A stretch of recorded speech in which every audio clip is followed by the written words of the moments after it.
নদিয়ার রাজ্যে একদিন রাজা কৃষ্ণচন্দ্র জঙ্গলের পথে ঘুরতে বেরিয়েছিলেন।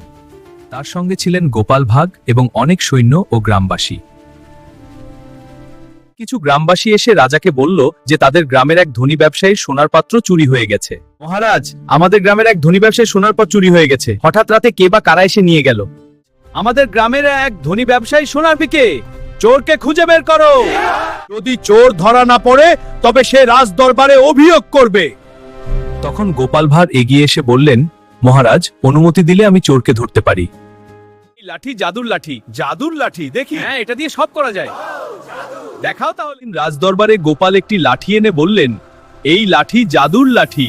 গোপাল বলেন, আজ রাতে যার হাতে এই লাঠি বড় হবে সেই হবে চোর।